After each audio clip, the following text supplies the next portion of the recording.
Talk about a very stressful game against a bottom-feeding team like the Pelicans, who are decimated by injuries. No Zion Williamson, no Jose Alvarado, no Herb Jones, no McCollum, no Missy. They're missing all kinds of rotational pieces, and yet the game came down to the final seconds in the fourth quarter before the Warriors barely escaped with a victory. And that is just not right for the supposed best team in the Western Conference. So what exactly went wrong for the Warriors that a team like that was able to push them to this extent? Well, unfortunately, and I really hate to talk about this because I'm really sick and tired of it, and really for the first several games of the season, you guys have heard me speak glowingly about Steve Kerr and the coaching staff that he's brought in, and him buying into what they would like to do with this team and how they looked when they were doing those things. Unfortunately, the signs were there for the Warriors that Steve Kerr wanted to go back to the old style of motion offense for a majority of the game, and they've essentially scrapped everything that they did in the first 10 games when they were running a lot of high pick and rolls, variations, inverted pick and rolls, Spain pick and roll, and all kind of just blending in with the motion with a lot of different variations so that the team has an easier time scoring. Not only that, they went with bigger lineups. If you remember back to the Rockets game in overtime, Steve Kerr, and that was without Steph Curry, by the way, Steve Kerr elected to go to a bigger lineup, Kevon Looney, Slo-Mo, and Kuminga at the 3, and they were able to come away with a victory in that game. Theoretically, if you're one of those space truthers, well, Kevon Looney and Slo-Mo, where's the spacing?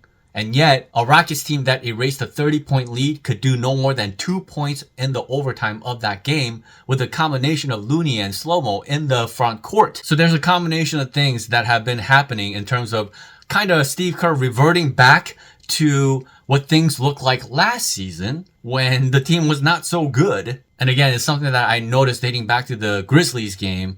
And well, essentially doing this, they are 3-1, but they lost a game that they shouldn't have lost to the Clippers. And well, if it was a rematch against the Clippers tonight, they 1000% would have lost this game because they damn near lost to the Pelicans, a depleted Pelicans team. It is completely inexcusable. And this is the problem with emotion, is that, look, let me try to explain this in the most tangible way possible. A lot of people get upset or offended when I talk about Steve Kerr and his ideological ways. And it's like he's more interested in what he wants to see from a visual standpoint, an ideological standpoint. He wants everybody touching the ball. He doesn't want guys standing in the corner and playing short pick and rolls and stuff like this, because then only 2-3 guys touch the ball. And I guess he doesn't like that. He's always said that he doesn't like pick and roll heavy systems. And this is just ridiculous. The game of basketball entails a lot of different actions, which includes some pick and rolls and some ISOs. As a matter of fact, the majority of the league runs based on those plays. And of course, there's a place for a system that you run in general, but you've got to be able to mix it up and do different things throughout the course of the game, especially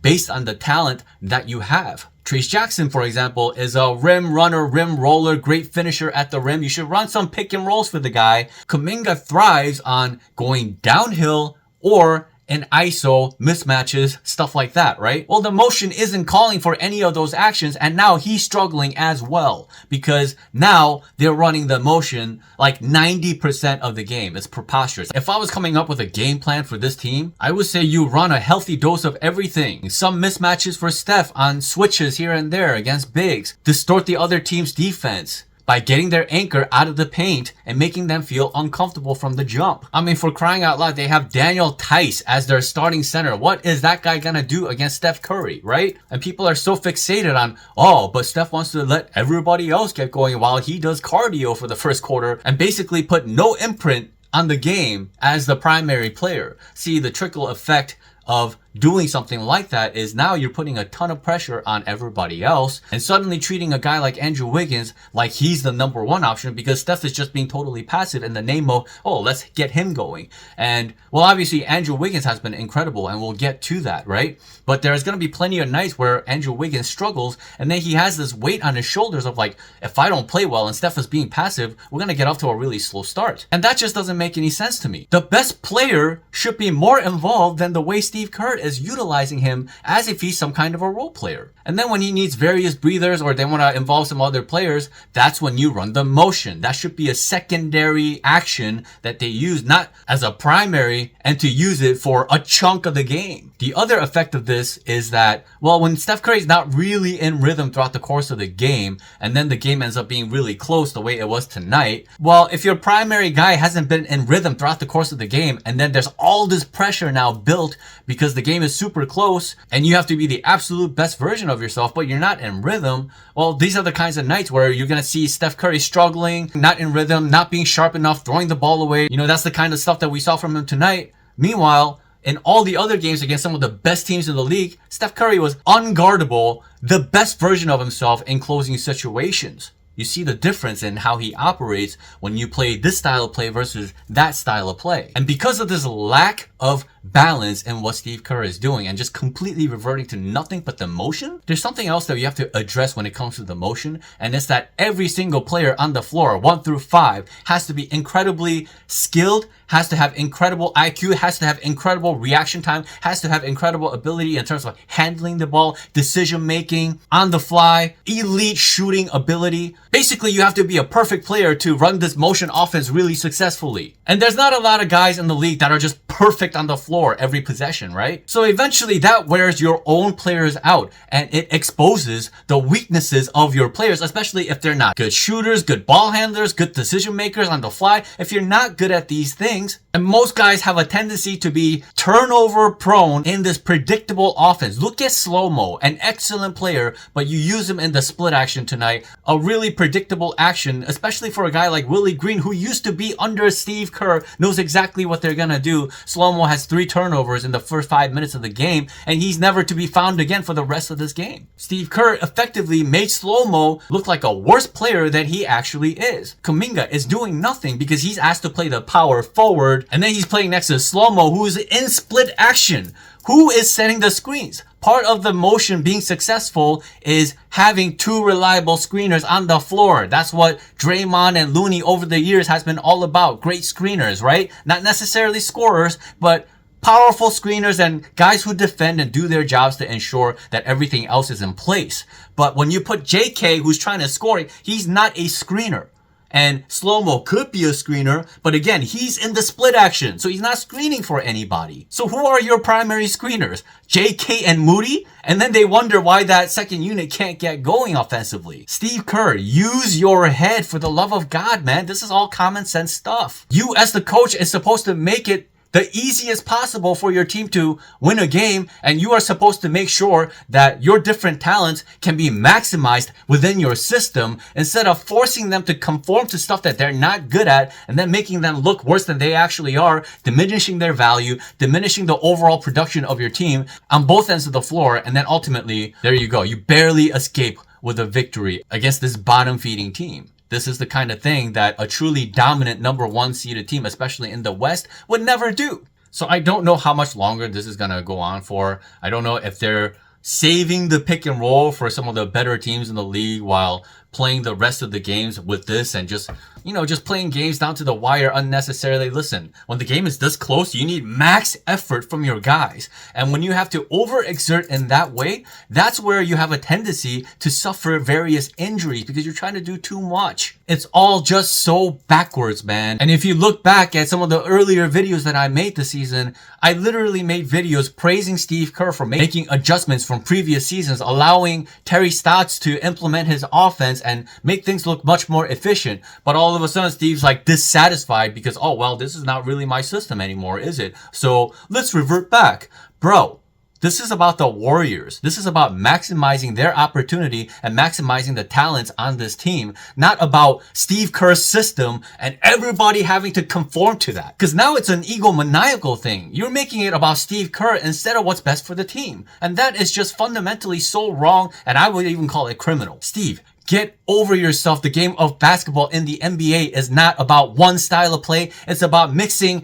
everything together and making sure that your players in rotation are thriving because you're using them in plays where they're excellent. instead of forcing those players to be something they're not and then being like, oh, you're not good enough. You are destroying the value of some of these younger players that could look so much better if you just tweaked your system. Jesus Christ, man. Having said that, let's get to some good things, which I'm not sure that there were too many in this game, to be honest with you, but Andrew Wiggins, how about it? So many people, including the Warriors last season, had discussions about trading this guy away for just nonsensical pieces. Bobby Portis, are you serious? You know, all kinds of names came up last season when it comes to Andrew Wiggins, right? Certain teams wanted to involve Andrew Wiggins as a part of, you know, them giving their players to the Warriors, be it Lauri Markkanen, Paul George, whatever the case may be. Actually, I don't think that the Jazz even asked for Wiggins. They asked for a bunch of young players and some draft picks, which the Warriors didn't do.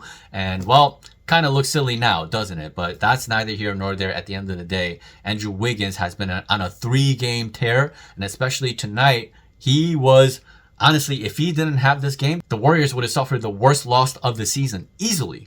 If Wiggins goes as usual, let's say he went like 6 of 9 from the free throw line. Let's say he went like 6 of 14 instead of 9 of 14. They're losing this game. So thank God that Wiggins was incredible. And again, he's been on a 3-game tear and he's just looking better than ever from a two-way standpoint. This is why I've been frustrated in terms of 12-man rotation. Andrew Wiggins isn't getting the proper amount of minutes that he should be getting as the starter, the best POA and all these things. And even tonight, he only played 28 minutes. So... But you know, one thing that Steve Kerr talked about before the season started was that Wiggins would be their definitive number 2 option, and we're starting to see why. I think Wiggins came down with something in the midst of the preseason, and he was forced to miss some games, so he had to kind of use the regular season some to get back into the flow of things. And I think we saw some inconsistent plays from him in terms of being a second option for this team. But now I think we're getting that version that Steve and the coaching staff saw in Wiggins when he came into training camp. And that is so freaking awesome. Like, it's such vindication. There's so many people that were saying, you know, oh, Klay Thompson is more important than Andrew Wiggins. Andrew Wiggins is absolutely awful. Last season was all of Andrew Wiggins' fault. They should trade him and give the reins to Kuminga so that he can be the starting small forward for this team. Guys, sorry to break this to you. If they actually did that and Kuminga was the Warriors' primary small forward, they would no longer be a championship caliber team, and Steph Curry's run to try to gun for championships would have been over. You have to understand that Kuminga has the capacity to be a more efficient offensive player than Andrew Wiggins, but he's not even in the same stratosphere when it comes to defensive ability as a primary POA. And without a viable piece like that, you're never going all the way to the finals. And that is why he became a more important piece to the Warriors than Klay Thompson, because Klay Thompson lost his two-way ability with those 2 devastating injuries. So I'm just really glad to see the hierarchical order of this team is back to where it should be. It is Steph Curry, Draymond Green, and Andrew Wiggins. Those are their 3 primary players, and everybody else has to fit into what they're doing. Having said that, getting to some other issues, Lindy Waters, I'm not sure that he's viable anymore in the rotation. I think trying him in the starting lineup because of Melton's injury was worth a look, because he's shown a capacity to be an explosive offensive player, but as a starter, it looks different, doesn't it? And I think there's a lot of pressure on him to perform, and I don't think that he can consistently do it the way he needs to. So at the end of the day, Lindy Waters was supposed to be a depth piece. And so if the Warriors suffer further injury, he is the perfect piece to step in and do the most with the opportunities that are given to him. But from a defensive standpoint, I just don't think that he's good enough. I think from an offensive standpoint, he's a little bit too timid, and changes are in order. He wasn't good enough to close this game tonight. They had to turn to Potts, who I've been discussing as somebody who is more viable in that starting unit, because he just does more. Just like I talked about before, when it comes to the motion offense, it entails a lot of intangibles. And obviously from a defensive standpoint, you need grit, you need POA capability, you need to be a good rebounder, and he checks off a lot of boxes. He pushes the pace, and generally speaking, given how he had been playing, he had a really good game tonight, and that is encouraging. He continues to struggle from the 3-point line, and it's just really bizarre to me. The guy shot 44% in college. He shot 38% last season. He shot 40% for a chunk of last season before it dropped to 38%. So for a guy like that to suddenly act like he's Tony Allen, I just don't buy it. At some point, this is going to have to come around, and I hope to be able to say that these early season struggles were a distant past that we don't have to think about anymore. But I think playing next to Steph Curry in the starting unit, especially that starting unit to begin games, really needs an injection of energy because they lack it, because Steph Curry is passive, Lindy is kind of passive in the motion offense, whereas Trace is basically not really getting to the rim because there's not a whole lot of rolling opportunities. He ends up being passive. So then who's being aggressive other than Andrew Wiggins? That's just not good enough. And all of these things are weighed in when I consider what should be the hierarchy in terms of who's the next man up. And we're just talking about the immediate future when it comes to this starting shooting guard spot, because inevitably the Warriors are going to have to go and get a trade. Sounds like Dante DiVincenzo is unhappy in Minnesota. Maybe you should consider him. But as the season continues, names like that will continue to pop up, and then the Warriors will have a lot of options in terms of what they might be able to look for, the best player that can fit into what they want to do and also fits their salary situation. Like, I've been seeing some questionable signs since the Grizzlies game, and then obviously the next game they ended up losing to the Clippers, and even against the Hawks they started to relinquish a huge 31-point lead that went down all the way to 13 points. So there are some signs that we are seeing that this team is starting to erode a little bit, and this is very problematic. Steve Kerr needs to go back to the drawing board and fix some things, talk to his assistant coaches, and take proper advice instead of acting like it's my way or the highway. At the end of the day, they're still 12-3, which is a lot better than 11-4. They have another game coming up tomorrow night against the Spurs, which won't be an easy game, especially if they're going to play like this. I don't know if Wemby's going to be playing or not, but if Wemby is playing and they are running motion to the ground, this team is going to be in trouble against the Spurs. So we'll see how things turn out tomorrow. Goodness. As always, if you enjoyed this content, be sure to subscribe, hit the notification bell so that you can get this in-depth coverage on a regular basis. As you know, I have been covering after every single game, and we'll be back tomorrow to cover the Spurs post-game. Thank you so much for watching. As always, I appreciate you guys more than you know, all of you guys that leave me comments, your thoughts and concerns and your support. It means so much to me. I'm very grateful for you. Till next time.